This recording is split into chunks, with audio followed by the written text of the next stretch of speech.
neighbors. Everybody needs good neighbors with a little understanding. You can find the perfect blend.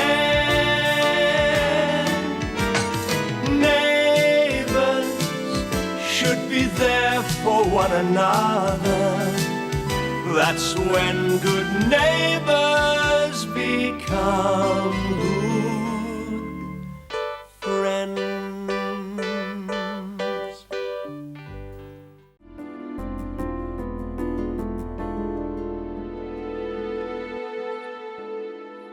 Now I've seen everything. Poor Clive. Let's not jump to conclusions. And in broad daylight. Has she no shame? It may not be as bad as it looks, Ted. It's a catastrophe. My nephew's wife having an affair with her boss. No wonder Robinson was so touchy when I mentioned Clive's name. Ted, I really think you're overreacting. To think there's a child involved. It's tragic.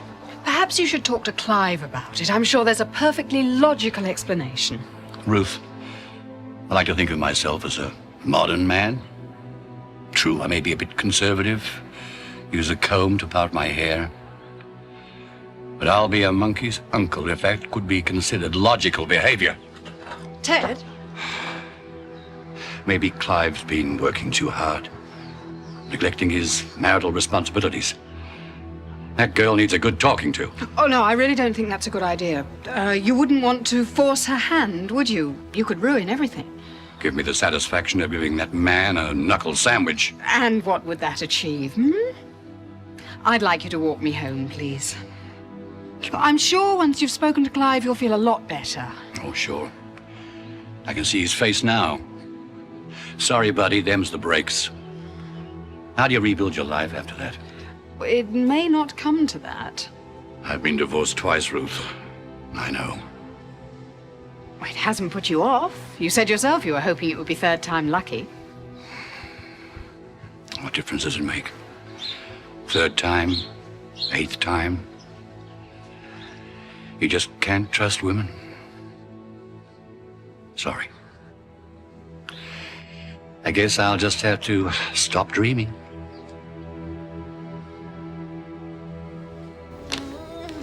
Oh, hey, I need some breathing space. Hey, how much time do you want? Oh, don't joke. You know, we need to talk. Oh, are you? Yes, Miss Carroll. Talk. I'm being serious. I don't like getting this involved when there are still questions unanswered. Don't ask away. Terry. What's she got to do with things? The divorce is nearly through. The paperwork, great. What about you? Your feelings? Her feelings? It's not relevant. Well, it is. What if something went wrong between us? Would you refuse to see me? Worse still, what if Sam had formed an attachment to you? Would you cut off from him too? No, of course not. Well, you say that now, but how do I know? I can't just jump into this without thinking about the long term. It's not fair. So what do we do now? I need some breathing space. Time to think. Well, can we at least discuss it? Over dinner tonight? Paul. Come on, what's one dinner going to hurt? Oh, we've been out a lot lately. I feel bad about Sam. Well, we'll bring him along too. Yeah, we'll go to a family restaurant. Fish and chips, hamburgers, that sort of thing. You don't ever give up, do you? Not when I want something this badly. Pick you both up at 7? You're hopeless, Paul Robinson. Oh, better give me top marks for trying, haven't you? I give up. Good. Guess who? Rack off, Scott. Oh, charming, I'm trying to study. Don't be a dag, you'll lose my place. I want a kiss first, please. Give it to me. No way. I want a kiss. Please. Happy now? Yep. What are you doing here anyway? Thought you were mad with me. No, it's not you. It's Warren. The guy's a moron. He's not that bad. Oh, sure. Always boozing. You're almost as bad. Why do you let him come around here all the time? Well, Mum's going out with his dad. What am I supposed to do, ignore him? Might be such a bad idea. Oh, here we go. Might have known I was in for another lecture. Oh, well, look at you. All it's been lately is Warren this, Warren that. Anyone think you were going out with a guy instead of me? So you're jealous? Of that woman? Get serious.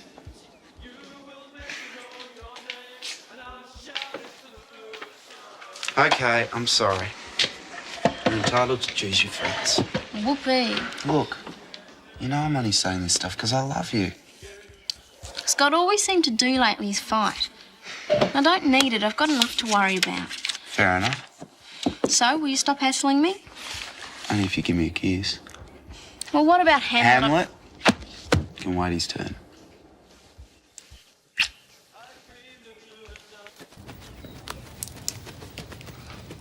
You're falling to bits, aren't you? Oh, g'day, Ted. How was the morning tea with Ruth? Oh, very nice. I've just been doing some of the housework to surprise Susan. It's been a day for surprises all round. I think you'd better sit down. You look awful. Like you know something. Uh-oh. There's no easy way to say this, son, so I'm going to come right out with it. I know you're man enough. Look, whatever it is, no yelling, okay? I've only just put Sam down. Ruth and I just witnessed something which distressed me a great deal. Susan's having an affair. It may not be as bad as I think. There's no doubt Paul Robinson's led her astray. They kissed. And the way they looked at each other... must be a jinx for us Gibbons. Now, women tend to stray. Maybe it was a mistake. I know what I saw. That accounts for his antagonism toward you. He was obviously eaten up with guilt. Your marriage is a sham, son.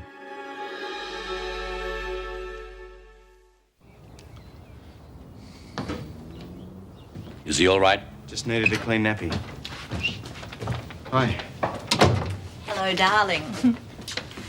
Oh, back so soon, Uncle Ted. I thought you and Ruth would yak for hours. Did you indeed? I got some fresh bread and cheese for lunch. Sam awake? He was, but he dropped off again. Thanks, Clive. You're an angel. I got you some steak for dinner. I thought I might cook that for you before I go. Go where? Out. I've got a mother's meeting. A likely story. No, it's true. Sam's coming too. I thought I might give Clive the night off. And you seriously expect Clive to believe that? He saw you at Lassiter's with Paul. Isn't it true you're planning to have dinner with Paul Robinson tonight? You You arranged this little rendezvous this morning, didn't you? Mother's meeting. Ah, Clive. haven't you lied to the boy long enough? Have you no semblance of dignity? I was going to tell him. That's what they all say. Clive, please. Okay, enough. Ted, it's time I told you the truth. You were right before. This marriage is a sham, but not the way you think. Susan and I aren't married, and we never have been. And Sam isn't my son, although I wish he was. Susan is my friend. My housemate, actually. But you told me Pack that... of lies. Dad wanted you to believe that I was successful, married, and settled, and I prolonged the lie for him. I'm sorry, Ted. That's all I can say.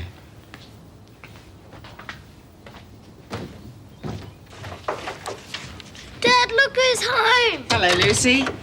Oh, what's the matter with you? I think I've got a bit of a cold. Oh, that's no good. Hello, Jim. Hi. Where have you been? I've missed you. Oh, Clive's uncle took me out for morning tea. He's a bit old, isn't he? Dad, you should be taking Ruth out. I gather Dr. Gibbons is excellent company. Dr. Gibbons is just a friend, Lucy. He'll be leaving Erinsborough soon. In fact, I may be leaving too.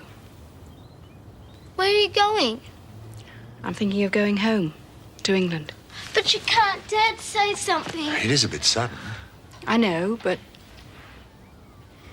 I miss my children. You said they were coming here. Well, it's a long way for them to come, and they're still at school. Besides, there's nothing like a white Christmas.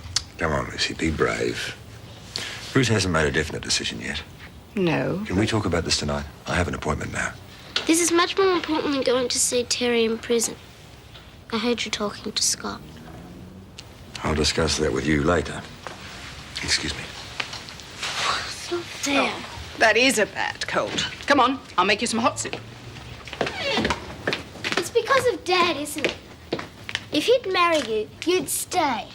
Lucy. Well, you won't. You think he doesn't like you, but he does. I know he does. He's just playing hard to get. Oh, he is he? You have to give him more time.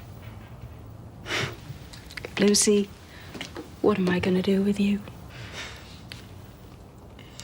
Did Charles know about this minor exaggeration from the beginning? You can't blame him for not wanting to tell you the truth about me. I am the black sheep of the family. And my kids are successful. Don't you think we know that? You're always talking about them in your letters, sending newspaper clippings.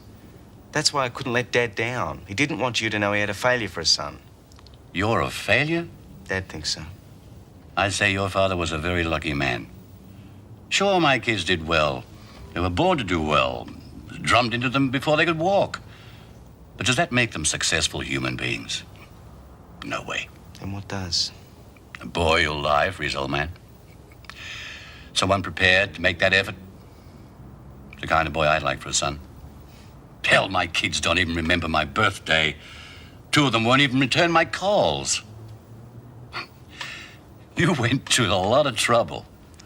Not really. It was a sort of a fantasy anyway. Susan and Sam are part of my life now, and in a lot of ways I wish we were married. I didn't realize. No, I don't think Susan did either. And so the monster came out of the murky waters and back into the cave, never to be seen again. The end. What a good story. No wonder it's one of your favourites. Would you like to hear another one? I'd love to. Ted. Hello, Ruth. May I come in? Of course. Ah, you must be Lucy. Lucy, say hello to Dr. Gibbons. Hello, and excuse me, I've just got to get another book. And find a warm cardigan while you're there. We've got to look after that cold. Would you like a coffee? Oh, thank you, Ruth. No. I'm afraid I might have been a little impolite this morning. Apparently, I'm the victim of a rather elaborate hoax. Oh. Obviously, you and everyone else in Ramsey Street were a party to it. Ted, Please, don't apologize. No. Clive's explained the whole thing. I bear no malice. But under the circumstances, I feel I shouldn't stay on. I'm leaving today. Oh, I'm sorry to hear that. Well, duty calls. I think a chat with my brother Charles is long overdue. And, well, who knows? We may end up meeting one another again in our travels. I'm still planning to go to Europe. And you? I'm not sure of my plans yet, Ted. But if I do return to England, I'd enjoy meeting you again. I'll live on the hope of that. Goodbye, Ruth. Goodbye, Ted. Bye, Lucy. Bye. And good riddance to bad rubbish. Lucy. Why, anyone seen Dad? Yeah, He's gone out for a couple of hours, Paul. he's gone to the jail to see Terry. You're joking.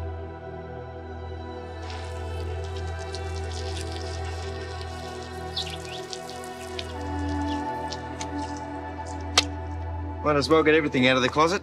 Ted, meet Bertha. Not quite the flashy Mercedes you expected. Oh, well, then, a flash car costs a lot to insure. I think it suits you. Really? Well, I'll say goodbye now, Clive. Yeah. It's been an interesting visit, if nothing else. I plan to see your father while I'm here. May stay over for a couple of weeks. Oh, that's great. Look, you won't blow up at him over all this, will you? Don't you worry. It'll be our little secret. Just so long as you two aren't at each other's throats anymore. Are you crazy? That's what keeps us both going. Oh, by the way, that young lass inside. I didn't call you a success for nothing. I don't believe you're the type to let fate play you a lousy set of cards. I'm a hopeless card player, Ted. Who isn't? You've just got to learn to cheat better than the other guy. Now, you give that Paul Robinson a run for his money. Win that girl back for yourself, huh? I'll try. Good for you. Come on, give me a hand with my luggage.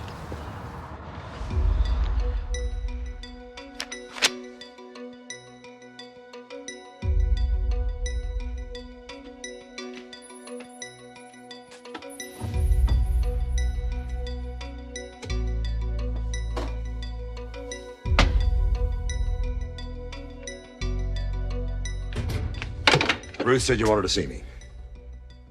You couldn't leave well enough alone, could you? You couldn't respect my wishes even once. Look, you had no right to. I had every right.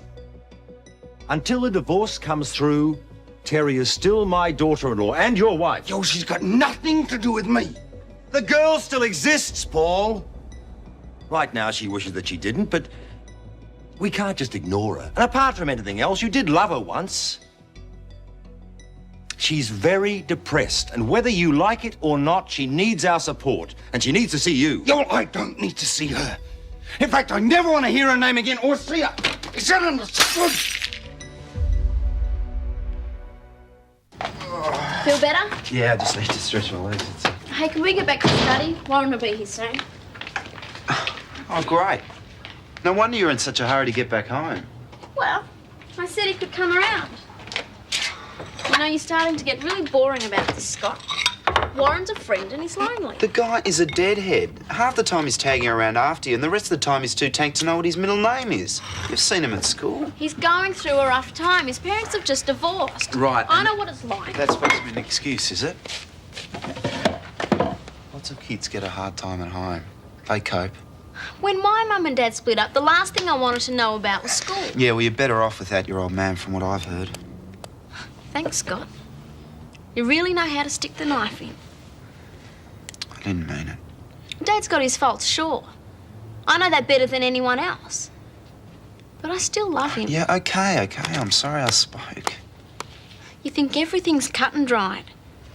Maybe Warren is a deadhead. Doesn't mean you can just write him off. Maybe caring means different things to us. Maybe you don't know how to care. Yeah? Oh, what's the use in talking? I'm just getting angry. Well, it's just the same for me. I hope you and Warren have a nice time together. Red Baron to Squadron Leader. Enemy at 12 o'clock high. I think that's what they call a direct hit. At least it'll tide him over till we get to the restaurant. I better start to get ready. Think of how chaotic the last few days have been. I guess we'll laugh about it one day. We made quite a team. A very good team. Oh, no, Clive. Don't tell me. You got a crazy aunt flying in from Alaska. You knew. Maybe the reason we were so convincing was... Was what? Doesn't matter. No, tell me. I guess I kind of like the idea of playing a dad. Being with a girl I cared about. Sounds like you're getting a little clucky in your old age. Now, all you need to do is find the right girl. Yeah. Come on, Buster. Time for your bath. Susan? My favourite rubber ducky's on the top shelf. I reckon he's old enough for it now. You're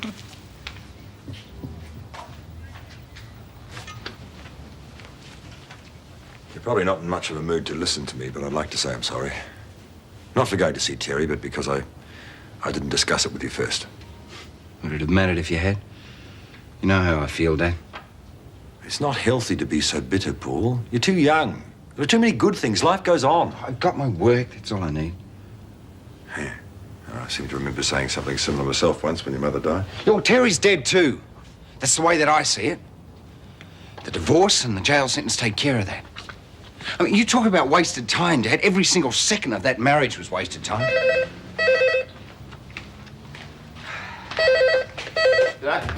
Jim Robinson. Stinks, mate. That's what happened. Oh, tell me about it. Paul, it's for you.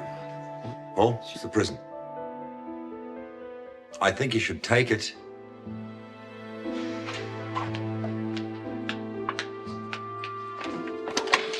Paul Robinson.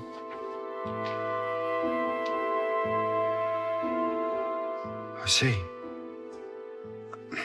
No, thanks for letting me know.